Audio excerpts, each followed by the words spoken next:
Hello les explorateurs et bienvenue dans la nation du e-commerce. Je me prénomme Nicolas Chevalier et suis explorateur en chef d'e-commerce Nation. Dans ce podcast, je vous emmène dans les coulisses du e-commerce en France. Comme chaque mercredi, vous découvrirez des retours d'expérience exclusifs, des histoires inspirantes et des personnalités hautes en couleurs. J'espère que vous êtes confortablement installés pour ce voyage au cœur de la nation du e-commerce. Bonjour à toutes et à tous les explorateurs, je suis ravie de vous retrouver aujourd'hui pour un nouveau podcast en compagnie de Alexia Muffa, responsable des achats de transport et de prestations chez PhotoWeb, une marque présente en e-commerce depuis 20 ans sur le secteur de l'impression de photos. Nous revenons ensemble sur les enjeux logistiques en e-commerce et notamment à l'international. Je vous souhaite à toutes et à tous une excellente écoute. Alors bonjour Alexia, comment vas-tu ? Bonjour Audrey, ça va très bien et toi ? Ça va très bien également, merci beaucoup. En tous les cas, je suis ravie de t'accueillir dans ce podcast pour que tu nous parles un peu de ton activité chez PhotoWeb. Donc, est-ce que dans un premier temps, du coup, tu pourrais te présenter et un petit peu nous retracer ton parcours professionnel et évidemment nous raconter ce qui t'a mené jusqu'au poste que tu occupes aujourd'hui chez PhotoWeb, justement. Oui, avec plaisir. Donc Alexia, j'ai 27 ans. J'ai une formation d'ingénieur généraliste complétée par un master achat. Ça fait 2 ans maintenant, un peu plus de 2 ans que je travaille chez PhotoWeb au sein du service achat et je m'occupe des achats de transport et de prestations. Donc par le passé, j'ai travaillé dans des postes similaires mais dans des entreprises de plus grande taille comme Laboratoire Boiron et le CEA. Ces passages, c'était plutôt une bonne expérience et une bonne formation pour apprendre mon métier et apprendre les processus. Donc aujourd'hui, chez PhotoWeb, ce qui est vraiment intéressant, c'est que c'est une entreprise en pleine expansion. On mène énormément de projets de transformation en parallèle, ce qui rend le quotidien très stimulant et on peut construire des choses, proposer. On voit aussi l'entreprise évoluer au fil des semaines. D'accord. Et du coup, oui, PhotoWeb, est-ce que tu pourrais un petit peu nous pitcher rapidement le concept, même si c'est quand même assez transparent au niveau du nom de la marque, mais est-ce que tu pourrais quand même nous expliquer l'activité ? Oui, alors c'est vrai que le nom est plutôt bien trouvé. PhotoWeb, ça a été créé dans les années 2000, enfin l'an 2000 plus précisément, par un groupe de 3 étudiants de l'école de commerce de Grenoble. En fait, c'était leur projet de fin d'études pour la petite histoire. Et c'est la première société en France qui a proposé le développement de photos en ligne. Donc PhotoWeb, on peut la qualifier d'une société digital native et pure player, puisqu'en fait, on vend uniquement sur Internet, c'est notre unique canal, c'est notre site web et notre application mobile. Alors aujourd'hui, la société, elle a bien grandi suite au projet de fin d'études, puisqu'on compte 200 salariés. Et on a aussi élargi notre gamme de produits, puisqu'en plus des tirages, on propose des albums photos, des toiles, des tableaux, des objets de décoration personnalisés, des calendriers et plein d'autres choses. Alors, pour être un peu plus précise, PhotoWeb fait aussi partie maintenant du Digital Photo Group, qui regroupe différentes marques. Donc, on va retrouver Pix, qui est une marque créée par PhotoWeb, et 2 autres marques qui sont Lalalab et Feezer, qui ont été rachetées par PhotoWeb. Et toutes ces marques, elles sont liées à l'industrie des arts graphiques, c'est vraiment le fil rouge, et elles proposent des produits liés aux photos, donc de la carterie, des albums, des tirages, des tableaux, etc. D'accord. Et du coup, c'est quoi la différence entre PhotoWeb, Lab et Feezer ? C'est quand même... Lalalab, c'est une application mobile. En fait, c'est la majorité de leurs ventes se fait via leur application mobile, alors que PhotoWeb, c'est plus le canal d'un site web en fait qui génère le plus de ventes.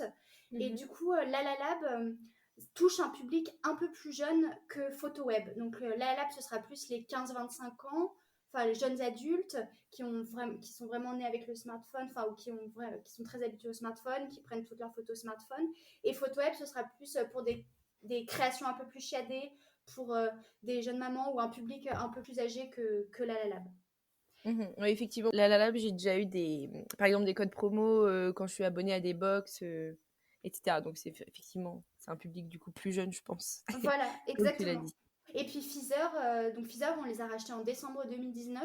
Et eux, c'est vraiment de la carterie, donc la carte postale personnalisée.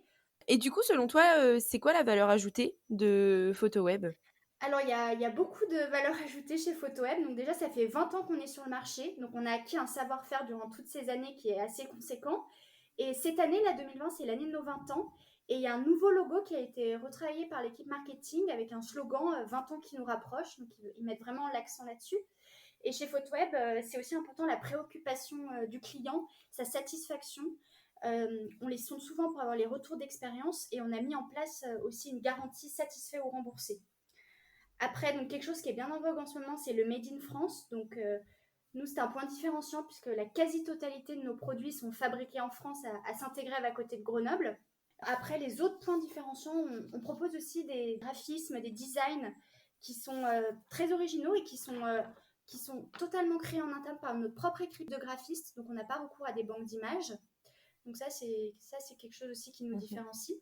Et après, PhotoWeb a un engagement fort auprès des femmes avec plusieurs partenariats qui ont été liés au fil des années. Donc, il y a le partenariat du rallye Aïcha des Gazelles, le soutien d'une crèche à Essaouira, un bracelet solidaire aussi pour le programme Maténé du Rire Médecin, différentes choses comme ça qui mettent en avant PhotoWeb.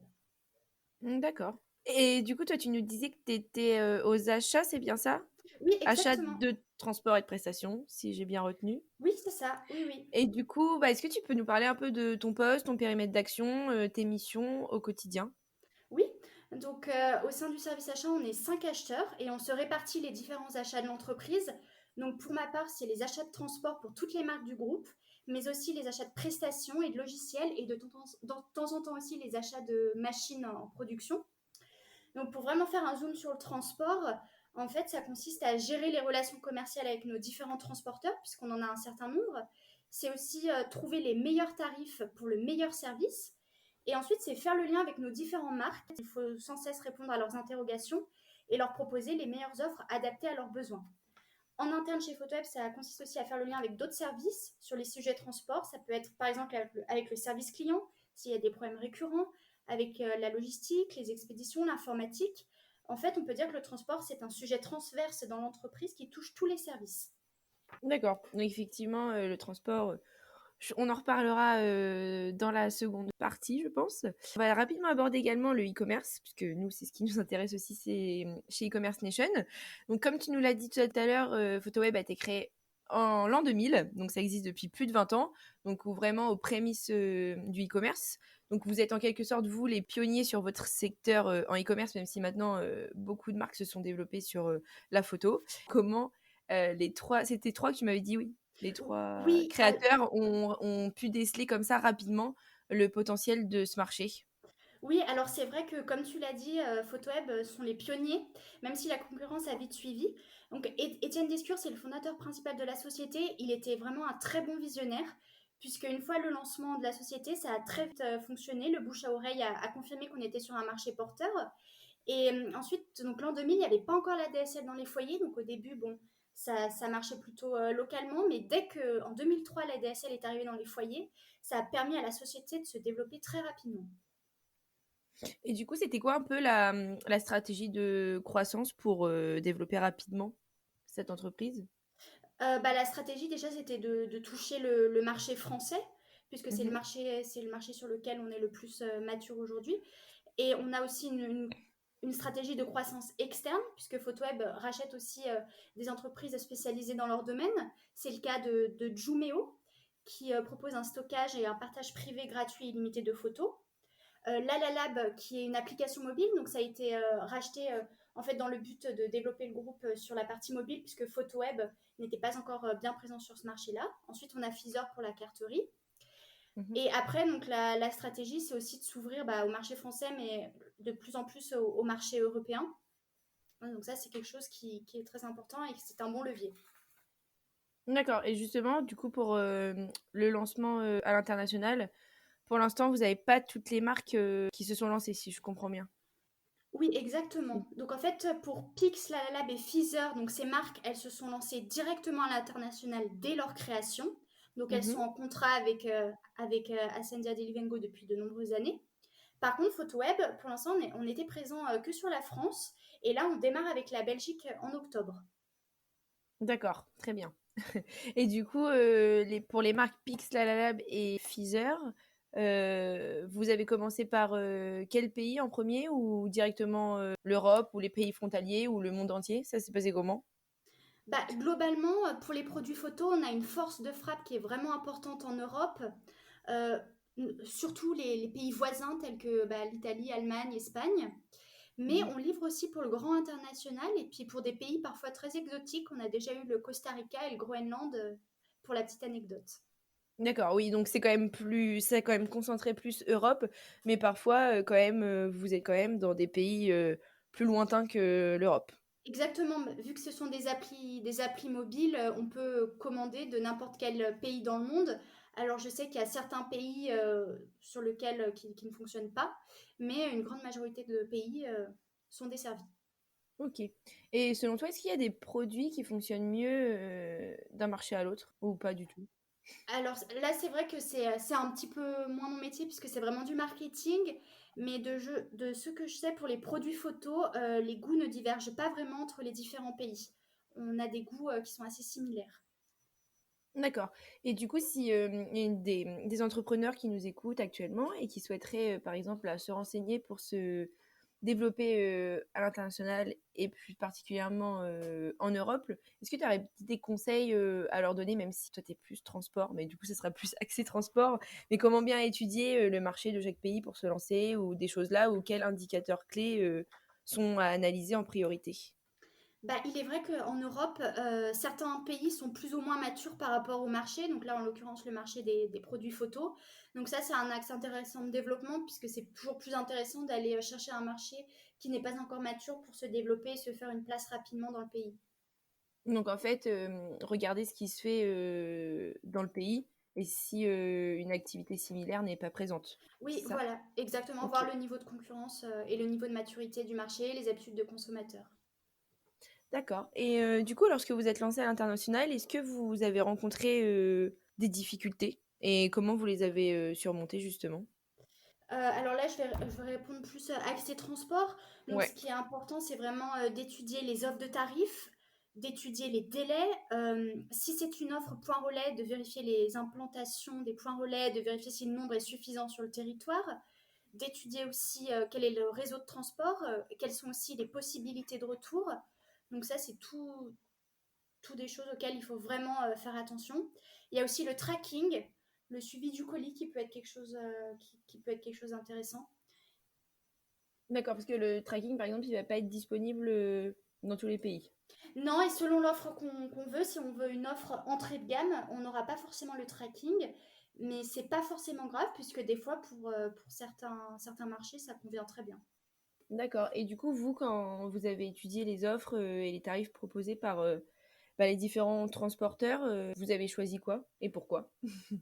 Donc, nous on a dans notre panel plusieurs transporteurs, donc c'est vraiment divisé en fonction du délai et du tarif et de la livraison domicile ou point relais. Donc c'est vraiment ces trois indicateurs qu'on regarde là. Alors Chronopost, on va les utiliser pour les envois express, puisqu'ils arrivent à livrer en 24-48 heures dans les pays européens. Donc ça, c'est vraiment intéressant quand le client veut un service plus plus. Delivengo, donc Ascendia, on les utilise pour les envois de moins de 2 kilos, puisqu'ils sont très bien positionnés en termes de tarifs. Colissimo, on va davantage les utiliser pour les grands formats, puisque nous, on envoie des grandes toiles ou des grands posters encadrés. Et pour les colis aussi, qui sont beaucoup plus conséquents en termes de poids, au-delà de 2 kilos. Et Mondial Relais, on va les utiliser pour les livraisons en poids relais. Sur votre site, du coup, quand les consommateurs font leur commande, c'est quelle option de livraison qu'ils vont plus facilement choisir? Alors là, ça va dépendre de la situation. Donc, si le client est complètement à la bourre, qu'il a l'anniversaire de sa tante le week-end et qu'il a oublié de faire l'album photo, qu'il le fait au dernier moment, donc là, il va Mhm. tout de suite se tourner vers Chronopost. Par contre, si le client regarde son portefeuille, il va plutôt choisir bah, l'offre la moins chère. Donc en fait, pour résumer, il y a deux choix, il y a deux niveaux de choix. Parce que nous, en fait, que Photoweb est centre de production multimarque, et moi-même en tant qu'interlocutrice transport, en fait, je laisse le choix aux marques sur les transporteurs qu'ils souhaitent proposer à leurs clients. Et ensuite, la marque, à son choix, peut proposer plusieurs solutions de transport à ses clients finaux. Et c'est ensuite le client final qui choisit le transporteur qu'il souhaite, en fonction de ses besoins. D'accord, en fait, du coup, sur les Pix, Lalala, Feezer et PhotoWeb, Oui, du coup, chaque marque choisit les transporteurs qu'elle veut proposer à ses clients. Exactement, donc moi, ces marques-là, je leur dis les transporteurs qu'ils peuvent, enfin, à leur disposition, et eux, ils choisissent les transporteurs qu'ils souhaitent par rapport à leurs envies, leurs besoins. D'accord. Et par exemple, avec Delivengo, comment ça se passe, le traitement des commandes internationales avec ce transporteur-là? Alors, du coup, au niveau technique, nous, on est connecté à l'API MyDeliveryGo, ce qui est vraiment une bonne chose, parce que ça permet d'imprimer les étiquettes et d'avoir toutes les mises à jour. Donc là, par exemple, pendant le Covid, il y avait des pays qui fermaient, et là, c'était automatiquement bloqué l'impression des étiquettes. Donc, on avait vraiment des informations très en amont sur ces restrictions. Et à noter, il y a quelques particularités si on veut envoyer en Suisse ou en dehors des pays de l'Union européenne. Il y a des formalités douanières. Et ça, c'est tout un process de préparation de commande très particulier avec une partie un peu paperasse, on va dire. D'accord. Donc en fait, c'est Delivengo qui va, une fois que la commande est passée, qui va se charger d'imprimer les étiquettes et de l'envoi et du suivi de commande. Alors non, nous, on fabrique les produits à Saint-Égrève. Oui. Donc, grâce à notre connexion avec l'API MyDeliveryGo, donc c'est une connexion logicielle, on va pouvoir imprimer les étiquettes. Et après, c'est nous qui D'accord. collons les étiquettes sur les colis, qui ont l'emballage, et qui ensuite on remet, lors de la collecte La Poste qui est quotidienne, on remet l'ensemble des colis au camion, au transporteur. Et ensuite, ce camion et les colis partent à Roissy, à la plateforme de tri d'Ascendia. Ensuite, Mhm. à Ascendia, il y a un tri qui est effectué en fonction des destinations. Ensuite, ça va prendre l'avion, ça va dans le pays destinataire, et dans le pays destinataire, il y a un nouveau tri à l'arrivée des colis, et après, ça part dans les régions et dans les villes finales. D'accord. Et combien de temps pour recevoir son colis de photo? Alors, les délais de livraison, donc on est entre 3 et 4 jours dans l'Union européenne avec Mhm. Delivengo, et 5 à 7 jours pour la Suisse et le reste du monde. D'accord. Et toi, qui travailles au transport, est-ce que vous êtes satisfait de ce partenaire et pourquoi vous l'avoir choisi au final? Oui, alors nous, on est vraiment satisfait de ce partenaire puisqu'il a une force de frappe importante pour les livraisons dans tous les pays du monde. Donc, comme j'ai dit, des fois, on a des pays très exotiques et ça fonctionne très bien. Donc, Ascendia, on l'a choisi parce que c'est un spécialiste des envois de moins de 2 kilos. Et nous, il faut savoir que nos envois sont plutôt légers parce que ce sont des produits photos, donc les poids sont jamais trop importants. Et Ascendia, c'est intéressant aussi parce que ils font partie du groupe La Poste. Oui, donc c'est une valeur sûre. Voilà. Ok, bah super. Du coup, on va plus parler perspective de développement pour PhotoWeb sur le plus ou moins long terme, même si tu nous as dit que dès octobre, vous allez vous lancer à l'international pour la marque PhotoWeb. Est-ce que du coup, vous avez d'autres perspectives de développement en ce moment? Alors oui, très récemment, on a lancé aussi une nouvelle application mobile pour la marque PhotoWeb. Donc ça, c'est intéressant aussi pour développer les canaux de vente. Donc comme tu l'as déjà dit Audrey, donc on ouvre très prochainement une plateforme e-commerce en Belgique. Et après, en 2021, on souhaite ouvrir d'autres pays en Europe. Sur les autres perspectives, donc il y a celles que j'ai déjà citées, donc il y a la croissance externe, puisqu'on rachète aussi assez souvent de nouvelles marques pour étoffer un petit peu notre digital photo group. Donc ça, on souhaite poursuivre dans cette voie-là. Et après, il y a un autre axe de développement, c'est notre centre de production multimarque, en fait situé à Saint-Égrève en périphérie de Grenoble. Donc ce centre-là, on souhaite le développer davantage. On achète aussi souvent de nouvelles machines pour être mieux équipés. Et on veut pouvoir exploiter le potentiel de toutes ces machines et se positionner comme un centre de production multimarque, c'est-à-dire qu'on produit pour différentes marques, donc ça va être PhotoWeb, la Pix, etc. Et ça pourrait être d'autres marques encore à l'avenir. D'accord, donc pas de quoi s'ennuyer. Voilà, exactement, puisqu'en parallèle, comme je l'ai déjà un petit peu évoqué au début, on mène énormément de projets de transformation en parallèle, et notamment au niveau des systèmes d'information. En fait, on est dans la refonte complète de notre système d'information. Là, on est en train de changer de RP. On se renseigne aussi pour d'autres logiciels. Donc ça, c'est des sujets aussi qui sont très intéressants. D'accord. Sinon, au niveau plus actualité, comment vous avez un petit peu géré, vécu la crise sanitaire qu'on vient de traverser? Comment ça s'est passé du côté de PhotoWeb? La gestion a été très bonne. Côté PhotoWeb, les ventes étaient à la hausse, donc ça s'est vraiment bien passé. Il y a eu beaucoup de communication à réaliser en interne pour ma part par rapport à la situation transporteur, car en fait, il y avait toujours de nouvelles péripéties et il fallait tenir informées toutes nos marques. D'accord. Et tu as 2-3 exemples à nous dire sur la gestion, du coup, avec les transporteurs, parce que c'était un peu le sujet central en Oui, e-commerce, le transport, avec les mesures à respecter, et puis l'engorgement des plateformes. oui. Alors, il y a certaines plateformes qui étaient engorgées, notamment en région parisienne, où il y avait des gens qui étaient malades du Covid, donc où les activités sont stoppées. Nous, on a dû aussi trier les colis en amont, mettre de côté pour ne pas envoyer dans ces plateformes, pour ne pas engorger davantage. Donc, il y avait des répercussions assez importantes de notre côté, parce qu'il y avait des répercussions au niveau des ventes, il y avait des répercussions au niveau de notre atelier de production, parce qu'il fallait mettre de côté des colis, il y avait des répercussions au niveau informatique, parce qu'il fallait aussi trouver un moyen de bloquer les commandes. Donc il y avait énormément de péripéties, oui. D'accord. Après, de même, au niveau des pays, donc il y a certains pays qui ont fermé. Ça a été le cas pas mal en Italie, certaines régions où on ne pouvait plus envoyer. Donc c'était un peu le même schéma. Et du coup, là, c'est bon, ça revient bien repris? Oui, oui, là, ça a plutôt bien repris. Donc on est content. D'accord. Et ça m'étonne pas aussi qu'il y ait une hausse des commandes parce que je sais que les on pouvait pas voir nos proches, notamment les grands-parents et tout. Donc il y a pas mal de familles dont la mienne par exemple où on a fait un petit livre photo à envoyer aux grands-parents pour pas qu'ils se sentent trop seuls, etc. Oui, oui, Donc oui, voilà, je sais pas si c'est ça a joué sur ça a joué également sur votre activité, je pense. Ça a joué également, et puis ça a joué parce que les gens étaient chez eux, avaient le temps aussi de faire les albums, de faire des beaux albums, des belles C'est créations. vrai. Donc ça aussi, c'était propice. Oui, oui. Il y avait le temps, ça c'est sûr. Oui. Et du coup, comment tu vois un peu l'évolution du secteur des photos dans ces prochaines années? Que ce soit dans votre secteur du coup des photos ou dans le secteur du e-commerce en général? Pour le secteur de la photo, en général, il y a encore de belles perspectives parce que les usages ils ne sont pas encore largement développés. Il y a encore des gens qui gardent leurs photos sur leur téléphone ou qui les stockent sur des disques durs et qui n'ont pas forcément le réflexe de les imprimer. Donc ça, je pense qu'il y a vraiment encore beaucoup de futurs clients à convaincre au sein de la population. Et ensuite, l'axe important, c'est le développement à l'international qui reste aussi un très bon levier. D'accord, bah merci beaucoup Alexia. Moi j'ai fait un peu le tour de ce que j'avais envie d'évoquer avec toi, donc je vais te laisser le mot de la fin si tu as quelque chose à ajouter à tout ce qu'on vient de se dire.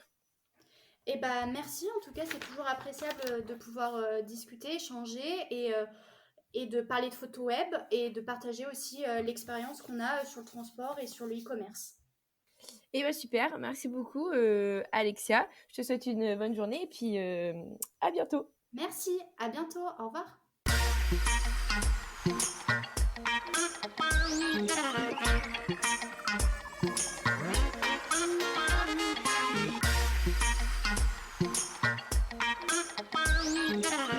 J'espère que ce podcast vous a plu. Je vous donne rendez-vous la semaine prochaine pour la découverte d'une nouvelle personnalité. N'hésitez pas à vous abonner au podcast des explorateurs du e-commerce sur votre plateforme préférée et à partager sur les réseaux si vous avez apprécié cet épisode. À très vite pour de nouvelles aventures et n'oubliez pas que l'exploration se poursuit sur e-commerce Nation.